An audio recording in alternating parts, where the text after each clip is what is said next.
দেখো, লিঙ্গ বৈষম্য বা জেন্ডার ইকুয়ালিটি, সরি ইনইকুয়ালিটি। লিঙ্গ সাম্য মানে ইকুয়ালিটি, আর বৈষম্য মানে হচ্ছে ইনইকুয়ালিটি। অর্থাৎ আমাদের সমাজে যে লিঙ্গ বৈষম্য রয়েছে, এইটা একটা বিভিন্ন বইগুলোতে আমি পড়ি যেটা অন্য রকম ভাবে আছে। কি? যে নারী এবং পুরুষের মধ্যে ভেদাভেদ না, এইটা শুধুমাত্র জেন্ডার ইনইকুয়ালিটি হতে পারে না। অবশ্যই এখানে তৃতীয় লিঙ্গের মানুষদেরকে যুক্ত করতেই হবে, তৃতীয় লিঙ্গের মানুষদেরকে যুক্ত করতেই হবে, তবেই আমরা এই লিঙ্গ বৈষম্যটাকে সঠিকভাবে জানতে পারবো। যে শুধুমাত্র পুরুষেরা নারীর উপর অত্যাচার করে বা বর্তমানে নারীরা পুরুষের উপর অত্যাচার করছে, এইটার মধ্যে কিন্তু লিঙ্গ বৈষম্য সীমাবদ্ধ নয়। বর্তমানে তৃতীয় লিঙ্গের প্রতি যে পরিমাণ অবমাননা করা হয়ে এসেছে বা হচ্ছে, সেটাও কিন্তু লিঙ্গ বৈষম্যের মধ্যে আনা উচিত। তো লিঙ্গ বৈষম্য এই বিষয়টা কি অ্যাকচুয়ালি? লিঙ্গ বৈষম্য বলতে আমরা কি বুঝি? এক কথায় সামাজিক ভাবে হোক, রাজনৈতিক ভাবে হোক, অর্থনৈতিক ভাবে হোক বা আইনগত ভাবেই হোক, তার যে সুযোগ, তার যে অধিকার, তার যে মর্যাদা, এটা যখন সমান হচ্ছে না নারীর কাছে, পুরুষের কাছে অথবা তৃতীয় লিঙ্গের কাছে, সেটাকে আমরা বলবো লিঙ্গ বৈষম্য। আবার বলছি, সামাজিক, অর্থনৈতিক, রাজনৈতিক, আইনগত যত ধরনের সুযোগ সুবিধা, অধিকার, মর্যাদা রয়েছে, এগুলো যখন নারী, পুরুষ কিংবা তৃতীয় লিঙ্গের কাছে সমান নয়, অর্থাৎ কিছু ক্ষেত্রে পুরুষদেরকে অ্যাডভান্টেজ দেওয়া হচ্ছে, সেখানে লিঙ্গ বৈষম্য, কোথাও নারীদেরকে দেওয়া হচ্ছে, সেখানেও লিঙ্গ বৈষম্য, কোথাও নারী পুরুষকে দেওয়া হচ্ছে, তৃতীয় লিঙ্গকে দেওয়া হচ্ছে না, এটিও কিন্তু লিঙ্গ বৈষম্য। এই লিঙ্গ বৈষম্যের কারণটা কোথায়? এই লিঙ্গ বৈষম্য কি কারণে দেখা দিচ্ছে? এই লিঙ্গ বৈষম্যের নানাবিধ কারণ রয়েছে। প্রথম কারণটা আমাদের থেকেই শুরু, অর্থাৎ ফ্যামিলি লেভেলে যে লিঙ্গ বৈষম্য হয়। যখনই আমরা বাড়িতে কোনো বাচ্চা হচ্ছে, আগে ফোন করে জিজ্ঞাসা করি, কি করছি রে, ছেলে না মেয়ে? আচ্ছা, মেয়ে হয়েছে, পিঙ্ক কালারের সব নিয়ে যাও, জামা পিঙ্ক কালার, মশারি পিঙ্ক কালার, আর কি কি পিঙ্ক কালার, তো পেয়ারা থাকলে সেটাও পিঙ্ক কালারে নিয়ে যাবে, মানে ফল থাকলে সেগুলোকেও পিঙ্ক কালারে নিয়ে যাবে। আর যদি কোনো ছেলে হয়ে থাকে তাহলে সব ব্লু, চারদিক মানে আকাশ সহ ব্লু করে দিবে। এখান থেকে আমাদের থেকে শুরু হয়েছে লিঙ্গ, একদম জন্মের ঠিক ফোন করা থেকে শুরু হলো যে আমার ছেলে হয়েছে, আমার মেয়ে হয়েছে, এখান থেকেই শুরু। তারপরে হচ্ছে তাদের বিভিন্ন ধরনের যে সামগ্রিক ব্যবহার, যেমন বাচ্চার ব্যাগ কিনলে কিনবো ব্লু, আর মেয়ের ব্যাগ কিনলে কিনবো পিঙ্ক। মেলা থেকে বাচ্চার মানে ছেলে বাচ্চার যখন আমরা খেলনা কিনবো, তখন কিনবো বন্দুক, তখন কিনবো গাড়ি, আর মেয়ে হলে তার কিনবো রান্নাবাটি অথবা পুতুল। কেন? কেন এই রকম ভেদাভেদ? তাহলে এই ফ্যামিলি লেভেল থেকেই তো আমরা লিঙ্গ বৈষম্য করে ফেলছি, জেন্ডার ইনইকুয়ালিটি এনে নিয়ে চলে আসছি।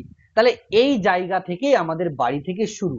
প্লাস কি, দেখবে অনেকের বাড়িতে আছে, কোনো যখন বিষয় সম্পর্কে আলাপ আলোচনা করা হচ্ছে, বাবা মতামত দিচ্ছে, ছেলেও মতামত দিতে পারছে, কিন্তু স্ত্রী বা কন্যা সে সেরকম মতামত দেওয়ার সুযোগ পাচ্ছে না। কিছু বাড়িতে আছে, আমি আবার বলছি সব একই রকম নয়, কিছু বাড়িতে আছে, কিন্তু এখনো নারীদেরকে সেই পর্যায়ে সুযোগ দেওয়া হচ্ছে না। তাহলে পরিবার লেভেল থেকেই কিন্তু লিঙ্গ বৈষম্য আছে। তারপরে আসছি কি, পরিবার থেকে এক পার্ট বা এক ধাপ উপরে উঠলাম, স্কুল বা শিক্ষা ক্ষেত্র, অর্থাৎ এখানেও আমরা এক ধরনের বৈষম্য করে ফেলছি। কিরকম? যে মেয়েদের জন্য স্কুলে এক ধরনের জিনিসপত্র, ছেলেদের জন্য স্কুলে আরেক ধরনের জিনিসপত্র। মেয়েদের জন্য এক এক ধরনের সাবজেক্ট, ছেলেদের জন্য এক এক ধরনের সাবজেক্ট। যেমন মেয়েরা কি, তারা আর্টস পড়লেই হবে, তারা বাংলা পড়বে, ইতিহাস পড়বে, সোশ্যাল সায়েন্স পড়বে, তারা হোম সায়েন্স পড়বে, পুষ্টি পড়বে। ছেলেরা কি পড়বে?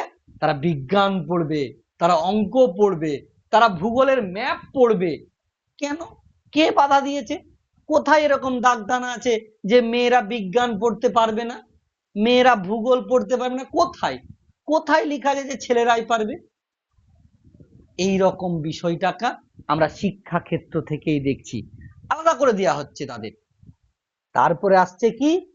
অর্থনৈতিক কর্মক্ষেত্র, খুব ইম্পর্টেন্ট একটা জায়গা, যে মেয়েদের কাজ এবং ছেলেদের কাজ আলাদা আলাদা। মেয়েদের বেতন, ছেলেদের বেতন আলাদা আলাদা। ছেলে যখন কাজ যাবে তার বেতন 250 টাকা, মেয়ে কাজ যাবে তার বেতন 200 টাকা। এই যে একটা জিনিস রয়েছে, এটা তো আছেই, পাশাপাশি এমনও একটা আছে যে মেয়ে যাই কাজ করুক না কেন তারপরেও তাকে এসে ঘরের কাজ করতে হবে। এই একটা দিক কিন্তু রয়েছে। এখানে একটা কনসেপ্ট রয়েছে গ্লাস সিলিং। অনেকেরই জানার ইচ্ছা, স্যার গ্লাস সিলিং বিষয়টা কি? একদম সহজ। গ্লাস মানে স্বচ্ছ কাঁচ। তুমি নিচের স্তরে দাঁড়িয়ে আছো, উপরে কাঁচ দিয়ে উপস্তরটা দেখতে পাচ্ছ। মানে তুমি ধরো ডি লেভেল স্তরে কোনো কাজ করছো, তোমার কাছে সি লেভেল, বি লেভেল এবং এ লেভেল স্পষ্ট দেখা যাচ্ছে কাঁচ ভেদ করে। কিন্তু তুমি যখন ওঠার চেষ্টা করছো তখন দেখতে পাচ্ছ কাঁচে আটকে যাচ্ছ। তাহলে এটা হচ্ছে এমন এক অদৃশ্য বাধা, যেখানে কোনো একটি জাতির পদোন্নতির ক্ষেত্রে বিভিন্ন ধরনের সমস্যা সৃষ্টি হয়। এটা নারীর বলবো না, এটা তৃতীয় লিঙ্গেরও হয়ে থাকে, তৃতীয় লিঙ্গের ব্যক্তিদের ওপরেও হয়ে থাকে। তারপরে কি, আমি নিজের চোখে বিভিন্ন পাড়ার, আমাদের গ্রামের যে জায়গাগুলো দেখতে পাই, স্বাস্থ্য এবং পুষ্টি সম্পর্কে বিভিন্ন রকমের যে বৈষম্য রয়েছে। অর্থাৎ মাছের পেডিটি আমার ঘরের বাবু খাবে, সে কাটা ছাড়াতে জানে না, আর মাছের লেজাটা খাবে আমার মেয়ে, সে খাক না খাক আমার দেখার দরকার নাই। এরকম কোনো বাধা ধরার নিয়ম নেই। কারো হয়তো ছেলে তার লেজা খেতে ভালোই লাগতে পারে, কোন মেয়ে তার মাছের গাদা বা পেটি খেতে ভালোই লাগতে পারে, কিন্তু এই বিষয়টা থাকে না। আমরা নিজের পরিবারেও দেখতে পাই, অনেক ক্ষেত্রে খুব কম পরিবারই রয়েছে যারা মা বাবা এবং সন্তানরা একসঙ্গে খেতে বসে। নাহলে কি হয়, বাবা খেয়ে যাওয়ার পরে যে বাবার থালাতে ঝুটো এঠা বাড়তি থাকলো, তার সঙ্গে মা হয়তো কিছুটা বাড়িয়ে খাবে। এই যে একটা সমাজের তৈরি করা অনিয়ম, এটাই কিন্তু বৈষম্য। এখন পর্যন্ত উল্টো হচ্ছে না এই পুষ্টি রকম দিক দিয়ে, এই জন্যে নারীরা কিন্তু সমাজে ভালোই অবহেলিত হচ্ছে। যদিও এখন আরো অন্যান্য ঘটনা আছে, পরে বলবো কেমন ভাবে পুরুষরা অত্যাচারিত হচ্ছে, বা কেন আমরা যে লিঙ্গ বৈষম্য বললে শুধুমাত্র নারীর প্রতি অত্যাচার বলবো এমনটা কিন্তু নয়। বাট এই যে বিষয়গুলো অনেকখানি নারীদের ওপরে বেশি করা হয়ে থাকে। দেখবে কোনো মায়ের যদি ছেলে হয় তাহলে শ্বশুর বাড়িতে একটু ফল পাবে, আর যদি কোনো মায়ের মেয়ে হয় শ্বশুর বাড়িতে জল পাবে কিনা সন্দেহ। অর্থাৎ এখানেও একটা তার স্বাস্থ্য এবং পুষ্টিতে কিন্তু বৈষম্য রয়েছে। আর কি, সামাজিক এবং রাজনৈতিক ক্ষমতা। বর্তমানে আমি নিজে বিভিন্ন যে ফেসবুক কার্ড ভিডিওগুলো আছে না, একটা জায়গার কি বলে ওগুলোকে, অঞ্চল প্রধান, গ্রাম পঞ্চায়েত প্রধান মেয়েকে দেখছি, সে নিজের অস্তিত্বই জানে না যে তার কাজ কি প্রধান হিসাবে। তাকে জিজ্ঞাসা করছে কোর্টের যে জজ সাহেব রয়েছেন, উনি জিজ্ঞাসা করছেন আপনার কাজ কি? সে বলছে কি যেন সার্টিফিকেট দেই, ইনকাম সার্টিফিকেট দেই। বলে আপনার কাছে শুধু ইনকাম সার্টিফিকেট দিয়া? বলছে আমি জানি না, আমার স্বামী চালায়। মানে সমাজ থেকে তাকে দেয়া হয়েছে পদটা, যে এই গ্রাম পঞ্চায়েতের সিটটা নারীর জন্য সংরক্ষিত, কিন্তু পক্ষান্তরে চালাচ্ছে সেই পুরুষ একজন। তাহলে এই জায়গাগুলোতেই কিন্তু হচ্ছে বৈষম্য, এই জায়গাগুলোতে রয়েছে ইনইকুয়ালিটি। সেটা সামাজিক হতে পারে, রাজনৈতিক হতে পারে, বিভিন্ন দিক দিয়েই কিন্তু ঘটনাগুলো ঘটছে। এরপরে আসবো এই লিঙ্গ বৈষম্যের প্রধান কারণটা কি। প্রথমেই বলতে পারি, আমাদের সমাজে পিতৃতন্ত্র, তাই নারীদের ওপর কিছুটা হলেও অত্যাচার, তৃতীয় লিঙ্গের প্রতি কিছুটা হলেও অত্যাচার। কিন্তু যেখানে মাতৃতান্ত্রিক সোসাইটি রয়েছে সেখানে উল্টা। অর্থাৎ আমাদের বর্তমান সমাজের যদি কথা বলতে হয়, এখানে লিঙ্গ বৈষম্যের প্রধান কারণই হচ্ছে কি, পিতৃতন্ত্র। পুরুষেরা মনে করে নারীরা তাদের অধীনস্থ একজন দাস, কর্মচারী। যদিও বর্তমানে অনেক পরিবর্তন ঘটেছে, ছেলেরা নারীদেরকে সমান সুযোগও দিচ্ছে, হয়তো কিছু ক্ষেত্রে কিছুটা পরিমাণ নারাজ বা বাধা রয়েছে, কিন্তু আগের তুলনায় এই লিঙ্গ বৈষম্য অনেকখানি কমে গেছে। আর কি, অর্থনৈতিক নির্ভরশীলতা। মেয়েদেরকে আমার এটাই বলা যে আজ পুরুষেরা অর্থনৈতিকভাবে সবল বলেই এই লিঙ্গ বৈষম্য।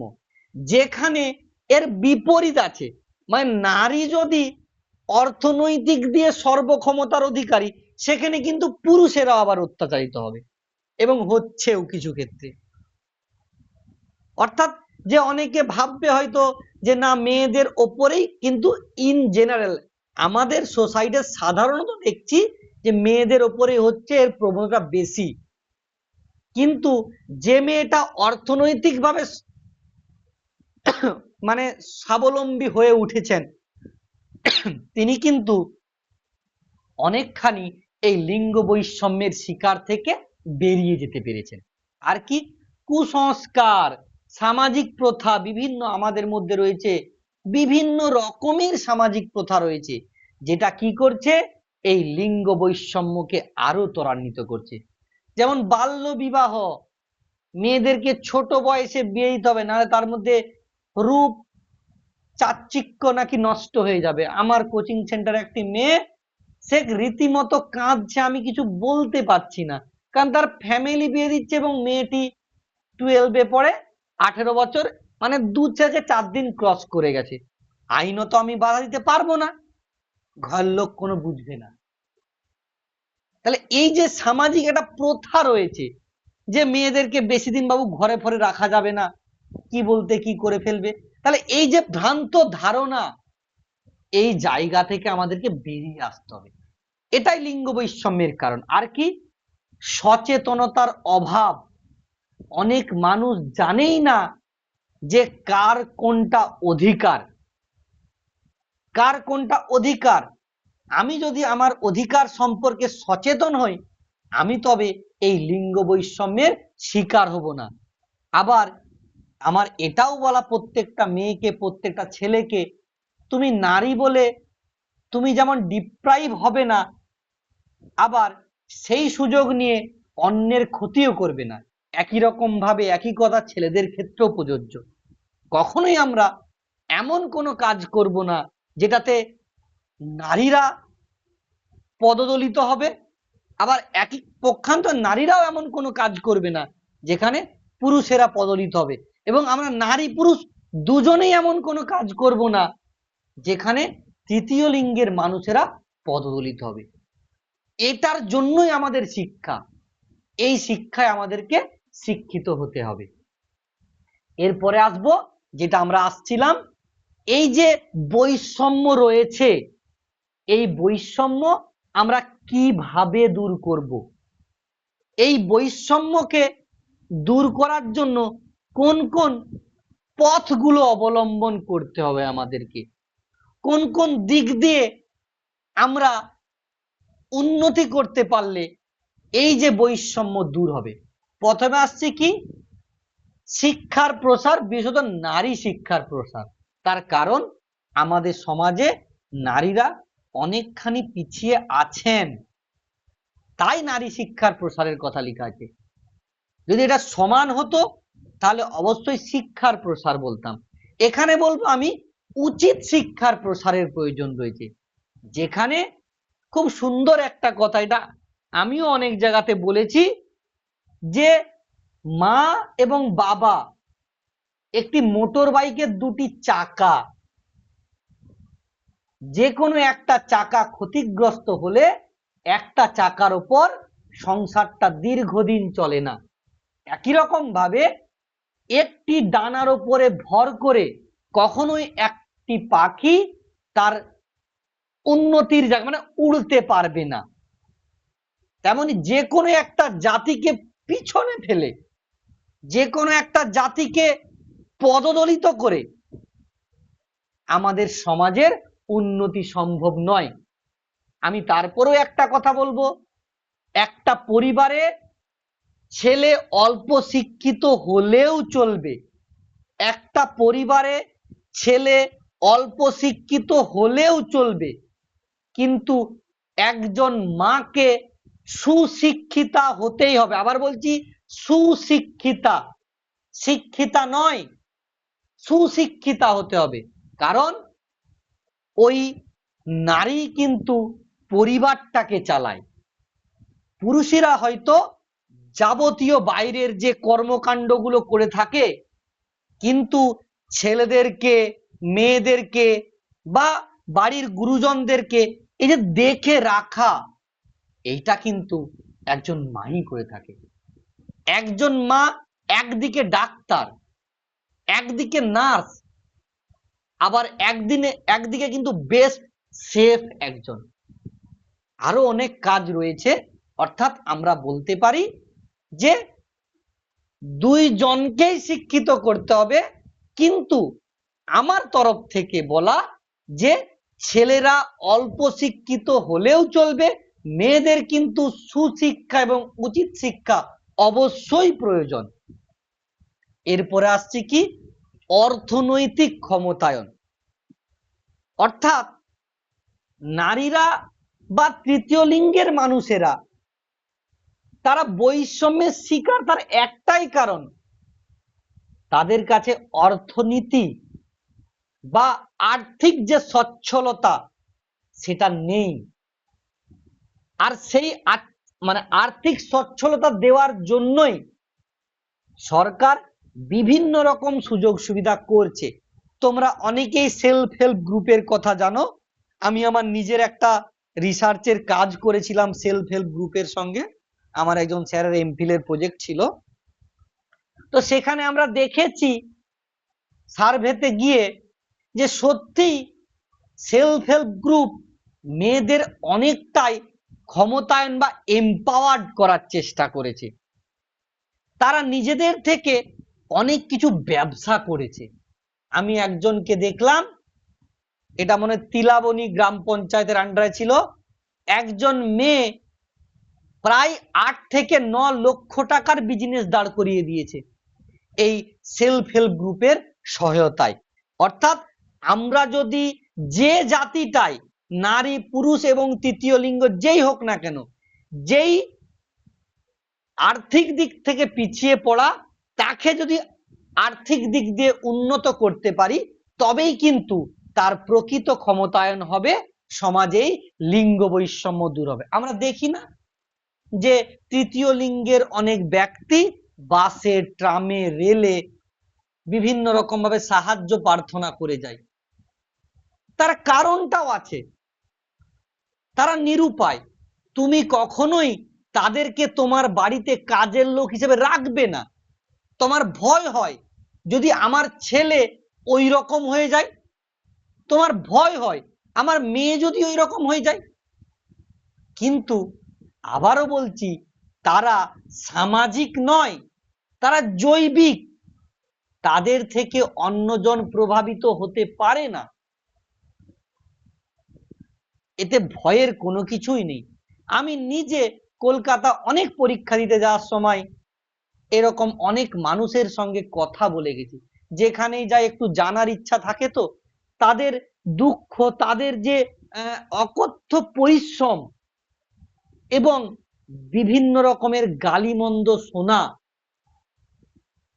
তারা অনেক ক্ষেত্রে খারাপ ব্যবহার করে, তারা বাধ্য হয়ে করে, তারা এমন কিছু বিষয়ের শিকার হয়েছে, তারা নিরুপায়।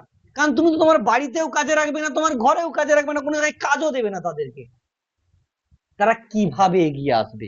তাহলে এগুলোকে আমরা সচেতন নাগরিক, তোমরা আমরা সমাজের একটা বলতে পারি কাণ্ডারি, আমরা অবশ্যই এই বিষয় নিয়ে ভাবনা চিন্তা করব, এটা আমাদের মাথায় যেন থাকে। আর কি, বিভিন্ন আইনের প্রয়োগ করা, কঠোরভাবে প্রয়োগ করা। যে আইনগুলো রয়েছে, নারী নির্যাতন হোক, বাল্যবিবাহ হোক, পণ প্রথা হোক, এই আইনগুলোকে সঠিকভাবে প্রয়োগ করতে হবে। আবার বলছি সঠিকভাবে। আমি সোশ্যাল সায়েন্সের মানুষ, সোশ্যাল সায়েন্স সম্পর্কে বিভিন্ন রকম কাজ করে আসছি, বাচ্চাদের সঙ্গে মিশছি, সমাজের সঙ্গে মিশছি, সমাজের বিভিন্ন দিকগুলো চোখে ভাসে আমার। এরকমও দেখতে পেয়েছি নারী নির্যাতন এমন একটা কেস, ডোমেস্টিক ভায়োলেন্স, এই কেস যদি থানায় করা হয়, এই কেসে কিন্তু গভীর রকমের শাস্তি হয়। আবার এটাও দেখতে পেয়েছি যে এই শাস্তির সুযোগে বা এই যে একটা আইনের সুযোগে অনেক নারীর অপব্যবহারও করছে। আমরা এইটা কাম্য মনে করব না। একটা যেমন পুরুষ একজন নারীর উপরে অত্যাচার করাটাকে আমরা তীব্রভাবে প্রতিবাদ করি, এটা করা উচিত নয়, একই রকম ভাবে সেই সুযোগ নিয়ে কোনো নারীরও কোনো পুরুষদেরকে কোনো কারণে ফাঁসানোটা উচিত নয়, যদি উপযুক্ত কারণ না থাকে। এই ডোমেস্টিক ভায়োলেন্সের বিভিন্ন রকম কেস আমরা দেখেছি, গ্রামে গ্রামে বিভিন্ন সার্ভে করেছি, সেখানে আমরা দেখতে পেয়েছি যে অকারণেও কিন্তু প্রচুর কেস হয়েছে এবং যে অপরাধী নয় তাকেও বিভিন্ন রকমের শাস্তি পেতে হয়েছে। তোমরা টিভিতে দেখতে পাও এই ঘটনাগুলো। আমি কাউকেই দোষারোপ করছি না, আমার কথা একটা উন্নত সমাজের জন্য নারী, পুরুষ, তৃতীয় লিঙ্গ সমস্ত যে জাতি রয়েছে তাদের মানসিকতার পরিবর্তন ঘটাতে হবে, তাদেরকে উচিত শিক্ষায় শিক্ষিত হবে। আমি কোনো একটা বিশেষ জাতির মানুষ হয়ে তার উপযুক্ত ব্যবহার করব, তার কিন্তু কোনো ফায়দা নেব না, আমি তার থেকে কোনো অসাধুমূলক কাজও করব না, আবার অসাধুমূলক আচরণও করব না। এটা আমি উভয় পক্ষকেই বলবো।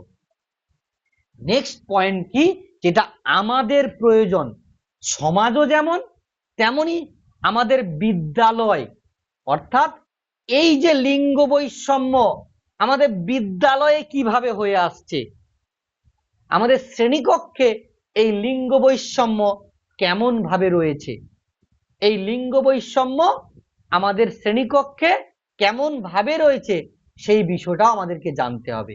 আর এর কারণগুলো কি? দেখো, প্রথমেই বলেছি একজন শিক্ষক মহাশয় অবচেতন ভাবে এই লিঙ্গ বৈষম্য করে অনেক সময় ফেলে, অর্থাৎ তারা এমন কিছু কাজ দিয়ে দেয় একটা নির্দিষ্ট জাতিকে বা লিঙ্গকে নির্ধারণ করে ফেলে। যেমন সায়েন্সের কাজ মানেই ছেলেরা পারবে হয়তো, তাই সায়েন্সের যখন কোনো প্রশ্ন ক্লাসে করে ছেলেদেরকে করে থাকতে পারে, আবার যখন কোনো কিছু কবিতা ফবিতা বলতে বলা হয় তখন মেয়েদেরকে হাত তুলতে বলে, কবিতায় অংশগ্রহণ করতে গেলে সবসময় মেয়েদের কাছে নিয়ে যায়, কিরে তোর নামটা দেবো মা, তোর নামটা দেবো, কিন্তু ছেলেকে বলে না। এই যে এটা কিন্তু অচেতন মানে অবচেতন ভাবে হয়ে যায়, এটা কিন্তু আমাদের প্রত্যাশা নয়। তাহলে এই কারণেও কিন্তু লিঙ্গ বৈষম্য ঘটছে। আর কি, আমাদের পাঠ্যক্রমে আছে, আমাদের পাঠ্যক্রমে আছে যে এমন কিছু জিনিস সেখান থেকে কিন্তু লিঙ্গ বৈষম্যকে দেখা যাচ্ছে। দেখবে যখনই কোনো মাঠে নাঙল করা হচ্ছে তখন কৃষকটা পুরুষ থাকে, একজন ডাক্তার পুরুষ থাকে এবং একজন রাজমিস্ত্রি পুরুষ কর্মীকে দেখানো হয় আমাদের পাঠ্যপুস্তকে। তেমনি আবার যেখানে একজন কেউ খাবার রান্না করছে মাকে দেখানো হয়, মেয়েকে দেখানো হয়। কোথাও কেউ পুতুল নিয়ে খেলছে মেয়েকে দেখানো হয়। অথবা কোথাও কেউ কোনো ধরনের যে নারী সুলভ কাজ যেগুলো নয়, সমাজ দ্বারা নির্ধারিত হয়ে গেছে, সেগুলো কিন্তু বইয়ের পাতায় আমরা দেখতে পাই। এই যে ঘটনাগুলো এগুলো কিন্তু আমরা লক্ষ্য করি। মেয়েরা শান্ত স্বভাবের, মেয়েদেরকে জোরে হাসা যাবে না, ছেলেরা রাগী মেজাজি, তারা যা খুশি করতে পারে।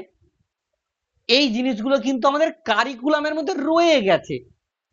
কবিতাও একটা হয় না যে মা রুটি করছে, ঠিক আছে, সে মাম্মি কি রুটি গোল গোল কি একটা ছিল ভুলে গেছি, ঠিক আছে। আর কি দায়িত্ব বন্টন স্যাররা অনেক সময় দিয়ে ফেলে, যখন কোনো জিনিসকে পরিষ্কার পরিচ্ছন্ন করতে বলা হচ্ছে তখন মেয়েদেরকে বলে যা তো মা এগুলো পরিষ্কার করে দিত, এই ফুলদানিগুলো একটু ধুয়ে দিত, এই বাসন কোসনগুলো একটু ধুয়ে দিত। ছেলেকে তারা বলতে ভুলে যায়। আবার কিন্তু অনেক ক্ষেত্রে যখন বড় বড় হয়তো চেয়ার সরানো হবে, টেবিল সরানো হবে, বিদ্যালয়ে সরস্বতী প্রতিমা আনা হবে, তখন কিন্তু ছেলেদেরকে বলে কিরে অমিত যাবি, কিরে বাবা যাবি, তখন কিন্তু মেয়েদের কথা ভুলে যায়। এটা মানে হয়ে চলে এসেছে, এগুলো কিন্তু হচ্ছেও, এগুলোর পরিবর্তন দরকার। আর কি শিক্ষণ সামগ্রী এবং পাঠ্যপুস্তকে একটু আগে বললাম, সেই কথাটা লিখা আছে, যে লিখে দেখাটা ছোট্ট দিয়েছে, রহিম বাজারে গিয়ে কিন্তু চাল কিনছে। কখনোই বলছে না যে সীমা বাজারে গিয়ে চাল কিনছে, রহিমকে বাজারে পাঠাচ্ছে। আবার দেখা যাচ্ছে যে গীতা বাগানে জল দিচ্ছে, সেখানে কিন্তু ছেলেকে বলছে না। তাহলে গাছে জল দেওয়া, জামা কাপড় গোছানো, জামা কাপড় কাচা, এগুলো সব মেয়েদের কাজ আমাদের পাঠ্যপুস্তকেই দেখিয়ে দিচ্ছে। অর্থাৎ এক্ষেত্রে আমরা দেখতে পাচ্ছি পাঠ্যপুস্তকে নারীকে একজন কোমল হিসাবে করা হয়েছে, কিন্তু তার যে বীরত্ব, তার যে যে কোনো জিনিসগুলোর ঘটনা, সেগুলো কিন্তু আমরা দেখতে পাই না নারীদেরকে হিসাবে, সেগুলো পুরুষদেরকে আমরা লক্ষ্য করি পাঠ্যপুস্তকে। এটা কিন্তু হওয়া উচিত নয়। আবার কি এটা প্রচুর পরিমাণ আমাদের সাথে হয়ে আসে কিরকম, যে আমরা যখন ছেলে হয়ে কোনো মেয়েদের গ্রুপে মিশছি, আমারই ছেলে বন্ধু আমাকে রাগাচ্ছে, এ মনে হয় মেয়েতে হয়ে যাচ্ছে রে। আবার মেয়েদের ক্ষেত্রে এটা হয়ে থাকে, কোনো একজন মেয়ে যখন ছেলেদের সঙ্গে, হয়তো 8 জন ছেলে 1 জন মেয়ে, সেই মেয়েকে কিন্তু সমাজের অনেক কটূক্তি ক্লাসের মধ্যেও শুনতে হয়। কোনো মেয়ে যদি ছেলেদের পোশাক পরে তাকে আমরা অন্যরকম একটা বলি, যে এর মধ্যে সেরকম মেয়েদের আচরণ বলে আবার কিছু আচরণ আছে না, ছেলেদের আচরণ। আমরা তো মানুষ, আমাদের আচরণ মানব সুলভ হতে পারি, আমরা জৈবিক দিক থেকে একটু আলাদা, কিন্তু সামাজিক দিক দিয়ে আমরা একই রকম, আমরা মানুষ। আর কি এই লিঙ্গ বৈষম্য আমরা কিভাবে দূর করব, যেমন খুব সুন্দর কথা, আমাদেরকে লিঙ্গ শব্দটা সচেতনতার সঙ্গে ব্যবহার করতে হবে। এই যে ভাষা ব্যবহার, এইটা আমাদেরকে ঠিক করতে হবে। আমি কিন্তু যখন কোনো ক্লাসে ক্লাস করব সবসময় মেয়েদের দিকে কথা বলবো কি ছেলেদের দিকে কথা বলবো, বা কোনো প্রশ্নের উত্তর শুধু মেয়ের কথা বলবো ছেলের কথা এরকম করব না, আমরা উভয়কে নিয়ে চলার চেষ্টা করব। অর্থাৎ এটা একটা সুন্দর উদাহরণ, যে ক্লাসের ছাত্রছাত্রী, যে ছাত্ররা তোমরা পড়ে এসেছো, ছাত্রীরা তোমরা এরকম কোন আইডেন্টিফাই করে দেবো না। আমরা বলবো বাচ্চারা তোমরা পড়ে এসেছো, অথবা শিক্ষার্থী আজ তোমাদের পড়া হয়েছে তো, এই রকম কিছু শব্দ উচ্চারণ করব যেগুলো দুই ধরনের গোত্রকে বুঝাবে। আর কি পাঠক্রমে যে ধরনের জেন্ডার বায়াস গুলো রয়েছে তার কিন্তু সমালোচনা করতে হবে শিক্ষকদেরকে। যেমন আমি তোমাদেরকে সব রকম ভাবেই বোঝানোর চেষ্টা করছি যে কখনোই একজন রাজা মানে আকবরের কথা, অশোকের কথা, রাজা মানে আমরা শশাঙ্কের কথা, শুধু এইগুলো চন্দ্রগুপ্ত মৌর্যের কথা এরকম বলবো না। আমরা কোন সম্রাট যখন বলবো অবশ্যই পাশাপাশি সুলতানা রাজিয়া, রানী ক্লিওপেট্রা এদের উদাহরণও কিন্তু আনবো, যাতে সমাজের ক্ষেত্রে এই যে ভুল ধারণা নারীরা উপেক্ষিত হয়ে এসেছে এবং নারীরা পারবে না এগুলো, এই ধারণা থেকে বাইরে বেরিয়ে আসতে হবে। এই প্রচলিত ধারণাকে একমাত্র ভাঙতে পারবে এখনকার শিক্ষার্থীরা, এখনকার টিচাররা পারবেন। তাহলে এটা আমাদের কাজ, এটা তোমাদের কাজ, এই যে আমাদের লিঙ্গ বৈষম্য রয়েছে সমাজে এটাকে দূর করা। কখনোই কোনো তৃতীয় লিঙ্গের ব্যক্তি হলে তার সঙ্গে কথা বলবো না, এমনটা করব না। আমরা দেখেছি কিভাবে, বলো না গো কি নামটা ভুলে গেলাম, ভীষ্ম পিতামহকে মারার জন্য একমাত্র শিখণ্ডী এসেছিল, যে একজন তৃতীয় লিঙ্গের মানুষ। তাহলে ওই যে ভীষ্মকে মারার জন্য শিখণ্ডীর মতো একজন কিন্তু তৃতীয় লিঙ্গের ব্যক্তির দরকার ছিল, নালে কিন্তু কোনোদিনই পাণ্ডব বংশ জিততে পারতো না, কোনোদিনই এই মহাভারতের ধর্মের যে প্রতিষ্ঠা এটা হতো না। তাহলে অবশ্যই আমরা বাচ্চাদেরকে 3 ধরনের যে লিঙ্গ রয়েছে, জৈবিকভাবে 5-7 ধরনের লিঙ্গ রয়েছে সামাজিকভাবে, সমস্ত লিঙ্গের কথাই বলবো এবং সবাইকে সমান গুরুত্ব দেওয়ার চেষ্টা করব, যাতে এই যে প্রচলিত একটা কাঠামো এটা যেন ভেঙে যায়। আর কি, সবাইকে একই রকমের কাজ দেব, কাজের বন্টন করবে, যেটা আমি করি।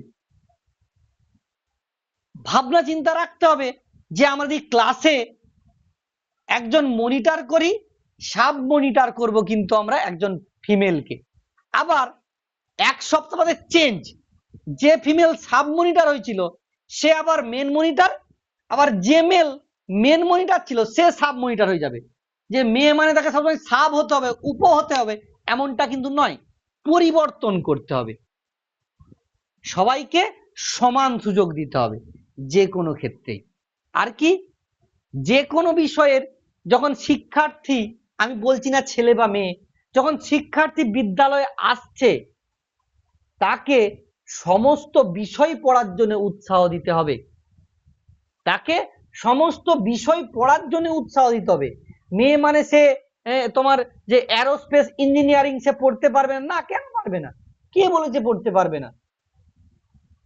এরকম কোথায় বাঁধানো নিয়ম আছে যে মেয়েদের কাজ শুধুমাত্র হোম সায়েন্স পড়বে, মেয়েদের কাজ শুধুমাত্র পুষ্টি পড়বে, নিউট্রিশন পড়বে, ফ্যাশন ডিজাইন পড়বে? কে বলে দিচ্ছে এরকম? আমরা জানি বিখ্যাত ফ্যাশন ডিজাইনার মানিশ মালহোত্রা পুরুষ, তো তাহলে হতেই পারে। আমরা জানি মেয়েরাই রান্না করে, বিখ্যাত শেফ একজন পুরুষ, আমি নামটা মনে করতে পারছি না। তাহলে এই বিষয়গুলো রয়েছে। তাহলে যে যে সাবজেক্টটা পড়তে চায় এবং পড়তে ভালোবাসে এবং তার সেই সাবজেক্টের প্রতি আগ্রহ রয়েছে, আমরা কিন্তু শিক্ষক হিসাবে তাদেরকে সেই সমস্ত সাবজেক্ট পড়তেই উৎসাহ করব এবং তাদের সাবজেক্টকে নির্ধারণের যে সিদ্ধান্ত তা কিন্তু সম্মান দেব। একটা কোনো ছেলে যদি নার্স হতে যায় আমরা তাকে এমন খারাপ নজরে দেখি, হাই তুই ছেলে হয়ে নার্স, এমন একটা ভাব দেখায়। ছেলেরা কি নার্স হতে পারে না? কে বলেছে এরকম যে ছেলেরা নার্স হতে পারবে না? তাহলে এই যে ভ্রান্ত ধারণা থেকে আমাদেরকে বেরিয়ে আসতে হবে। আর কি, আমাদেরকে ইতিবাচক বিভিন্ন রোল মডেল হতে হবে। অর্থাৎ যে ক্ষেত্রে যে আমি বলছিলাম